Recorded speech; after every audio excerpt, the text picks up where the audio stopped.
Good morning and welcome to Member Focus Monday. I'm Christina Schaefer, Director of Social Media for HAR, and I'm joined this morning by Shae Cottar. He is the Vice Chair of the HAR Executive Committee. Welcome to the program, Shae.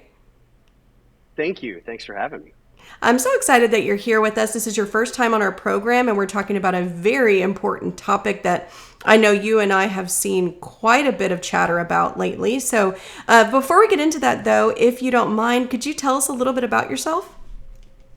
Sure. Well, as you said earlier, I'm vice chair of HAR's executive committee. I'm a second generation realtor. So I've been around the industry a very, very long time, and I've seen a lot of different changes. I'm also a regional vice president for Texas Realtors. I'm a director for NAR. I was just appointed to NAR's Diversity, Equity, and Inclusion task force, and been sitting on a lot of different advisory groups through the years, and it's just been a great way to serve our community and our industry. That's wonderful. You're very engaged, and I want to ask you a little bit more about that in a second. For Sure. anyone tuning in just now, our topic today is real estate scams, how to avoid them. We're going to talk about this when it comes to listings, when it comes to vetting a new listing, maybe even working with buyers. So we have a lot to get into. But I also should mention that this week's Member Focus Monday and HAR On the Move podcast are sponsored by Artavia. Stick around to the end to see a quick video highlighting their community in Conroe. So thank you to Artavia for sponsoring. So, Shae, you did mention your involvement with HAR, with TR, with NAR, and you've been involved for quite some time. Can you tell us a little more about your involvement and why do you feel it's so important to get involved? Oh gosh, yeah, absolutely. This is our association. This is our organization, and we as realtor members have so much more of a say and a voice in the direction of our industry and of our association than I think a lot of us may realize. And I get it. It's easy to hear and see different things changing, whether it's in the industry or in the association, and to feel really impassioned about some of those changes, whether for or against, right? Mm-hmm. But being a realtor member of the association means we actually get to be an advocate for our community, for our industry, and getting involved in these advisory groups, whether it's on a local level or a state level or a national level. This is our chance to really have a voice in the system, have a voice in helping to direct the flow of how things grow and progress. And having been a part of that process, it's really a low bar for entry. I mean that in all sincerity. Just get involved. It doesn't take a lot. It's not a popularity contest. It's not by any stretch an elitism anything. It's just get in, do the work, meet people, get involved. Right now, we just opened up our advisory group applications at har.com/get involved. So get on there, look at all the different openings for next year, and get plugged in. Absolutely. Wonderful. Thank you for mentioning that. We did share the har.com/get involved link in the comments for anyone that's interested. There are so many different areas where you could get involved, as Shae mentioned. So let's talk about these real estate scams that we've been alluding to. What are some of the scams that you're seeing kind of trending, if you will, right now in the rental market? So in the rental market, it's similar to what we've seen in the past. People go on har.com, steal pictures, steal a little bit of the listing information, put it up on places like Craigslist or even Zillow, Facebook Marketplace, and they make it sound too good to be true. It's a really great rental price. It's really easy to see it. There's very little realtor involvement. There's very Mhm. little, checks and balances. People can just go check out the home. Don't forget to pay your deposit up front. Mhm. We're going to secure it for you. Generally speaking, if something sounds like it's too good to be true, it probably is. And especially with rentals and the way it's so easy, anybody can steal pictures off the internet. Anybody can put a listing up on Facebook Marketplace or Craigslist or someplace like that, and it's too easy.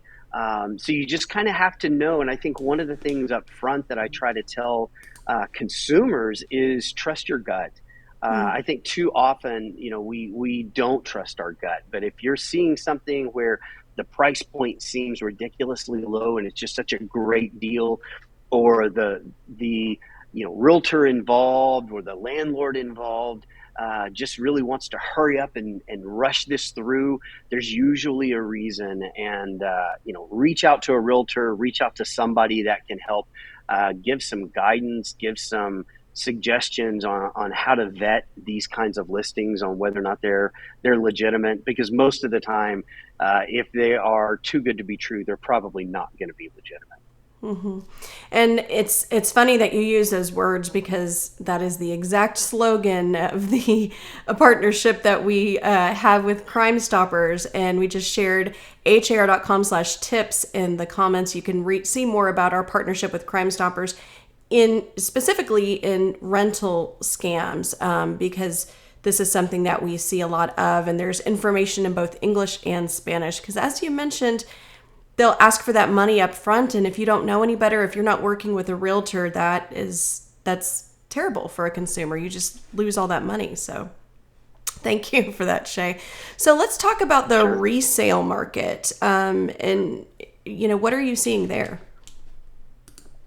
Oh man, I see so much lately. I work with about 9,000 agents in the state of Texas, and we are seeing this all over the place. And it can look anything like somebody saying they are sick and they're in an assisted living facility, recovering from COVID or something like Mm-hmm. that. And so they just can't meet at the home, but they want to do everything through email.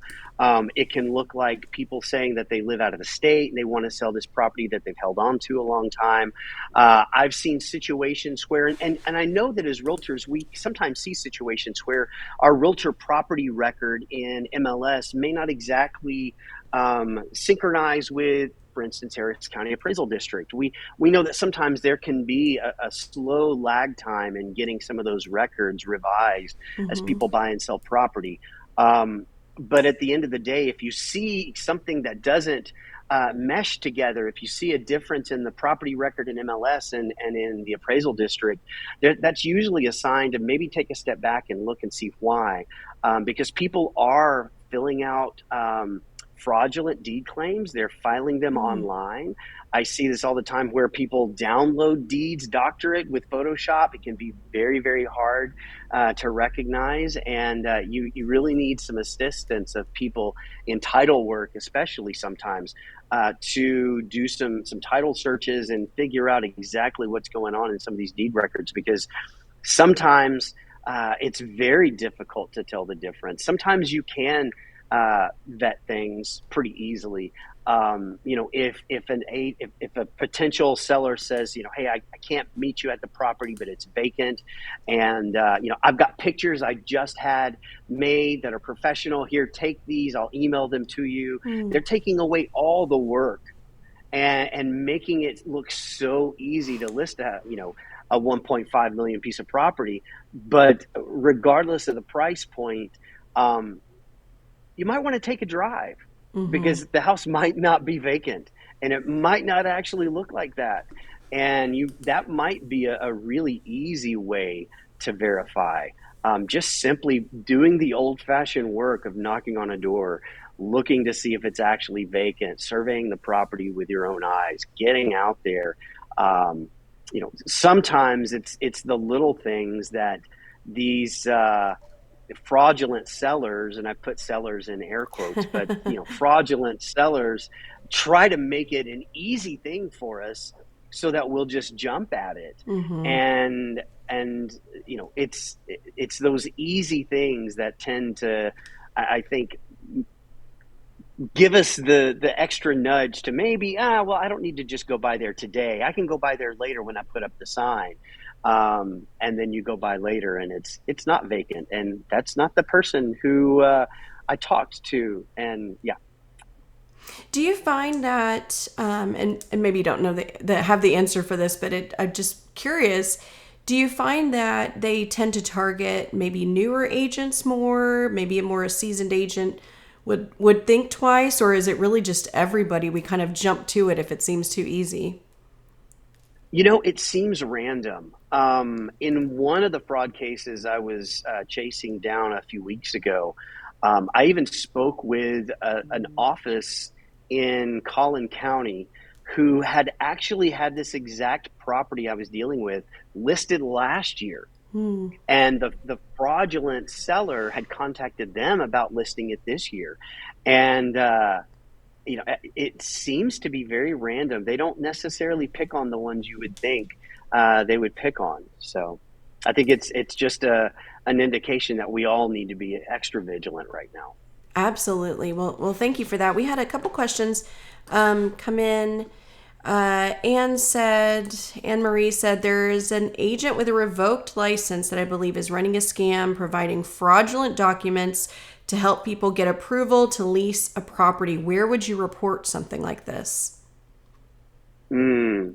Well, absolutely. I think one place to start with is maybe safety at har.com. Mm-hmm. To get that out there, you might want to also put it on the some of the HAR Facebook groups, Mm-hmm. like the Platinum Subscriber Group, which is a really great group to disseminate some of this kind of information. Mm-hmm. Obviously, if there's a history of fraud there, you definitely want to reach out to the authorities, definitely want to loop them in. Mm-hmm. I've seen HUD investigators investigating some of these kinds of cases. So I would say put all hands on deck for sure. Okay, wonderful. Thank you. I'm glad that you mentioned contacting the local authorities because that is illegal. So yes, absolutely. Thank you. All right. So we had another one. Asma asked, "What is a website where we can get involved?" So if you could repeat that for us one more time, Shae. Sure. Getting involved is really easy. Just go to har.com/get involved. All right. Easy enough. All right. And then just a comment coming in from Illich just mentioning that he has a Facebook page and he tries to vet and verify people that are trying to join the group. So that's great for any of those area experts that maybe have a Facebook group for their neighborhood or for their geo market. It's always good to vet what you see going on in those groups as an admin. Excellent point there. So moving along here, Shae. We've kind of mentioned as an agent how to protect yourself, how to really kind of look at a potential listing and decide is this legitimate or not. But what about when you're representing a legitimate seller? In this case, what are some things that you can do to protect your clients and your listing? I think one of the things you can do up front, and I've seen this in a few different cases, is it's really important in today's market, I think, to do some preliminary title work when you first open. Get a listing on the market. Reach Mm-hmm. out to a title company that you have a good relationship with. Have them do some preliminary title work, because I have seen cases where other fraudulent bad actors have tried to put fraudulent deed claims on a house that a legitimate seller is trying to sell, and it can complicate the issue. And you might have to spend a good solid couple of weeks trying to clear that up, and you don't want that to delay a closing. You don't want that to get in the way of actually helping your seller fulfill their objective, right? I think preliminary title work now is more important than ever before. Okay, very good. And what about because we see this too sometimes? Maybe you have a listing and your seller's reporting, oh, we had people just come and knock on the door or try to barge in. What do you recommend to your sellers in those instances? Number one, definitely reach out to me or the listing agent as soon as possible. Let the listing agent know if you're a seller and you just have somebody try to barge in and show your Mm-hmm. property. It's so important to have some safety catch there, like working with a realtor, like letting people know in your community. Let your neighbors know Mm-hmm. what's going on. If somebody barges in while you're there, I'm of the opinion, good thing you're there. Hopefully they don't try to do that when you're not there. But definitely, letting your neighbors know, letting others know what's going on. And I think communication is just such an important part of that whole process. And as far as listing agents go, staying in touch with your broker. Oh my gosh, let your broker know of every single thing going on. Mm-hmm. Every time there's somebody that shows up, every time that there's something that happens at a listing that may be a little bit sketchy, please let your broker know, because that we're there to be your support as Mm-hmm. the agents on the front lines. We're there to be your safety catch, not just to help you stay compliant, but to help you stay safe and to help you stay that extra level of protection both for you and your clients. Okay, wonderful. Well, in regard to safety, what are some trends that you're witnessing there that could potentially put an agent in danger? Oh, so safety trends that put agents in danger. I think more and more, we see, let's kind of flip the side a little bit. Mm-hmm. We see a lot of people looking at presenting themselves as buyers, presenting themselves, whether they're showing up at open houses. I mean, we could talk safety at open houses all day long. Little things like never let anybody get between you and the front door, Mm-hmm. or a door, an exit strategy of some sort. Always, always, always, again, letting your broker know when you're meeting somebody that you don't know, meeting somebody that you've got very little information on, or very little experience with. Um, you know, Generally speaking, people are so accustomed to giving, their license over for a Xerox copy of a license when they test drive a car. They ought to be okay with shooting you a copy of their license for looking at a house and Mm-hmm. sending that to a significant other or a backup plan or a broker, some way so that everybody knows where you are, and don't ever meet up with somebody without somebody knowing where you're going and why and Mm-hmm. how long you expect to be there. We just crazy times, crazy times. So we just need to Yeah. keep extra bits of caution and keep our wits about us.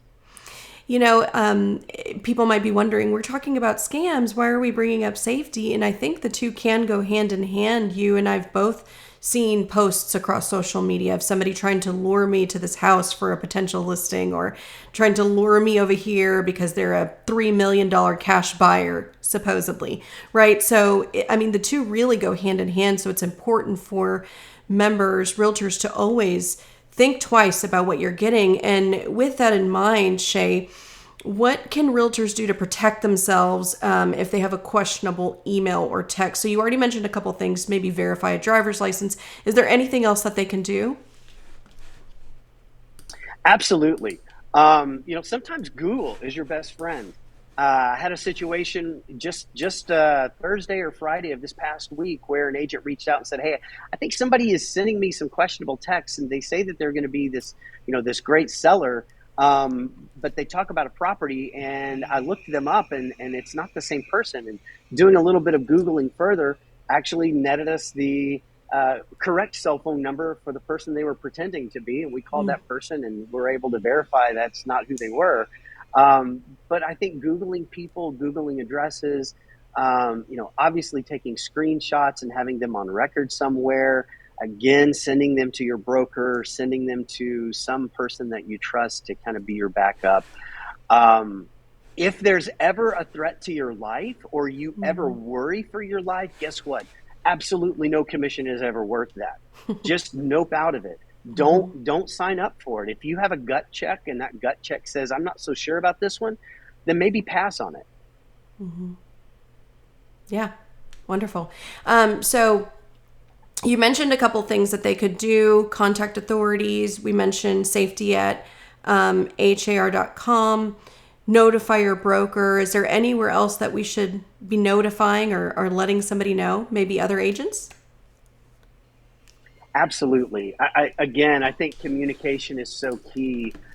Using some of those HAR Facebook groups, reaching out to other agents, really leaning into the network that we have in our association is probably one of the most key elements that we forget all the time. We're a big family, and we just need to let each other know when things are happening. And we always, if you're in the platinum subscriber group, you're always seeing things like, well, the creepy foot guy is back and things like that. But Yeah. it's a great tool to be able to just kind of share what's going on in our local markets, whether it's great stuff or scary stuff, and just communicate, definitely. Wonderful. Well, I mentioned at the beginning of today's show that this week's Member Focus Monday and HAR On the Move podcast are sponsored by Artavia. We're going to watch a quick, fun video highlighting their Conroe community. Let's take a look at that.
So thank you again to Artavia for sponsoring today's program. Shae, we did have a couple of comments come in, and I believe a question as well. Leslie just said it might be good to have a code word or phrase that your broker and other trusted agents know, a spouse knows, just in case you're showing a listing you don't feel safe with the buyer. So great tip there. Sherry just asked if this video can be shared on Facebook. Absolutely, Sherry. Please click that share button. And I would encourage all of you to take a moment to do that, like this video, share it so that others can hear this as well. Because again, the whole point here is to keep our members safe, but also to keep consumers protected from these real estate scams. So thank you for that question. Shae, you've shared some great information with us today. Do you have any final thoughts for our members? Sure. I think at the end of the day, it's all about getting back to some of the basics, things like, being insistent on visiting the home in person, being insistent on, making sure that we get great quality photos that you arrange in some way, being insistent on value. Another one of the big key kind of figures in a lot of these scams is somebody that says, hey, I realize it's valuable and it could be worth this and that, but I just want to sell it really quickly for some ridiculous price. I think it's really about doing our jobs and being vigilant and leaning on each other. So communicate, do the old-fashioned business work, and show up. Wonderful. Well, thank you again, Shae. We have people thanking you in the comments already. That is actually it for this Member Focus Monday. Next week, though, we will have Showing Smart manager Richard Aguilar on to give us all of the Showing Smart tips, tricks, and everything you need to know to use the platform efficiently and the app efficiently. So be sure to tune in next Monday at 9 a.m. Shae, thank you again for your time today. Thank you, Christina. Have a great week, everyone. Bye-bye.